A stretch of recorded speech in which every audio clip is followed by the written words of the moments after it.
নদীতে স্নান করতে এসে নিখোঁজ হলো এক যুবক। অন্নপূর্ণা ফেরিঘাট এলাকায় সৃষ্টি হয়েছে তীব্র চাঞ্চল্যের। এক হৃদয় বিদারক ঘটনার সাক্ষী হলো শিলচর তারাপুরের অন্নপূর্ণা ফেরিঘাট এলাকা। প্রচন্ড গরম থেকে পরিত্রাণ পেতে মঙ্গলবার বন্ধুদের সাথে বরাক নদীতে স্নান করতে এসে আর বাড়ি ফেরা হলো না এক যুবকের। স্নান করতে গিয়ে হঠাৎ নিখোঁজ হয়ে যায় যুবকটি। ঘটনা ছড়িয়ে পড়তেই এলাকায় সৃষ্টি হয় তীব্র চাঞ্চল্যের। চারিদিক থেকে লোক ছুটে এসে ভিড় জমান অন্নপূর্ণা ফেরিঘাট এলাকায়।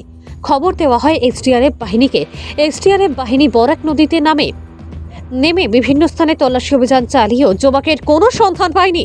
এদিকে খবর পেয়ে নদী তীরে ছুটে যায় নিখোঁজ যুবকের পরিবার সদস্যরা।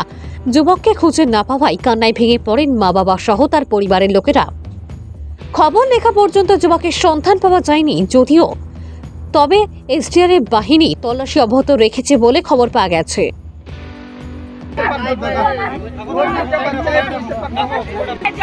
पैसा जमा का गाली रे हमार बच्चा खानी बोले ना वो दिन हमार चले